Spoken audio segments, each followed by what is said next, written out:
Welcome to the studio from Hugo from Malmö, supported by the city of Malmö, Skåne, the region, cultural region, in Sweden. And wow, we have a almost 6-year exchange now with the northern countries of Europe. And this exchange derived from that exchange. Hugo, how did it feel to be in Leipzig compared to Malmö? Well, on a practical note, I'm going from a very small apartment studio to a huge factory space, which was very freeing. Felt great to work in here, but it's also really a change of scenery from Malmö, Sweden. Feels like there's a lot of history present in just when you're going around the city and seeing old buildings and different types of infrastructure that feels it's a little bit harder to come by in Lomma. And of course it's been great to see all the exhibitions and what's happening culturally here at the Skåne. There's so much going on all around you. Yeah. You were a real wanderer. You really discovered different areas of the city, but also outside. What was the most significant area you found interesting or different from Sweden? Well, there were a lot. I used to bike a lot to go around, and I think the most interesting places that I found were on the way to the area of lakes south of Leipzig, where I don't know, there were a lot of odd kind of areas on the way there, with gas pipes and small canals and animals, just things that felt kind of out of place in the city and in those surroundings. But also here at the factory, there's a lot of sounds, and I know your project also changed while being here. What happened? Yeah, well, I came here with a vague idea that I kind of wanted to make a video work,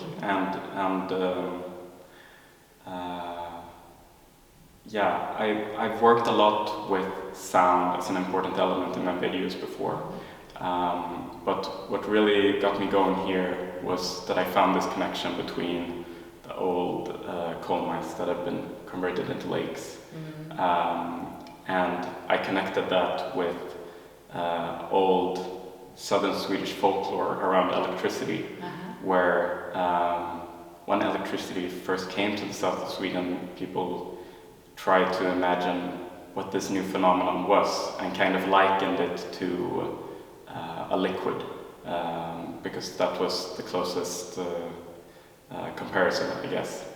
And so I used the sound of water in a lot of ways in this video work that I developed here, both inspired by that folklore, which I brought with me here, but also in the connection to the old coal mines that have been converted into lakes. So that's been a fun part, trying to find which areas in this environment can be connected to that sound, and finding other sounds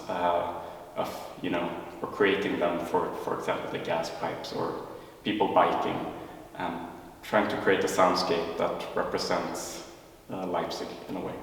Yeah. Wonderful. And the drawings, could you say something about that? Yeah, well, as I've been close to saying before, I tried to find a gateway into connecting the south of Sweden to Germany and Leipzig when I came here, and I had a hard time doing it because I've never been to Germany before. But the one kind of connection that I did find eventually through actually Swedish newspapers was electricity and energy, and energy prices, which are of course the southern Swedish energy prices are particularly connected to the German ones.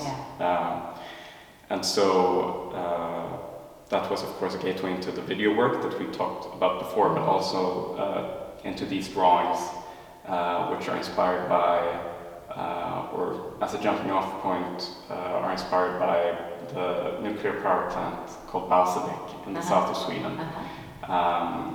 And so I've gone to the archives in Lund and found old newspaper clippings about the big protest movement against this power plant that was very active in the 1970s. And sort of extracted elements from those newspaper clippings, both text and images, and made a new drawing out of it. So yeah, here are texts about the protest movement, and interspersed are texts about the European Championships in football, or the Danish artists that are performing in TV this autumn. So it's kind of a mix, giving equal space to the big stories that were happening then, and also everything else that was happening at the same time, which is also important. And how marginalized this information gets when you actually see the whole time. Then there are these gaps coming in because you never get the whole picture. At that time. It's sort of a way also using negative space and putting images together to just create a composition that you kind of can follow.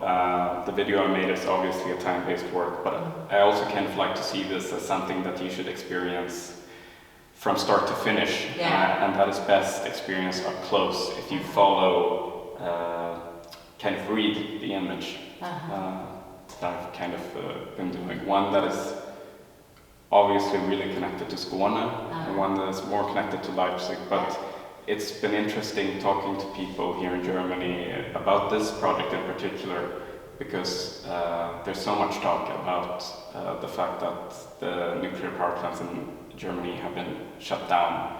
And it's lovely with a negative space, because it gives you this freedom and space of resting too. Because there's so much information we are all exposed to all the time. So it's nice to have this focus actually in your work you create.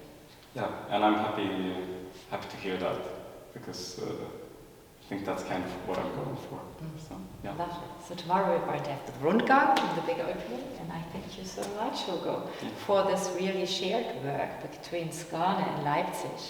That's lovely that you visualize these connections too. Thank you for having me here. It's been wonderful. Thank you.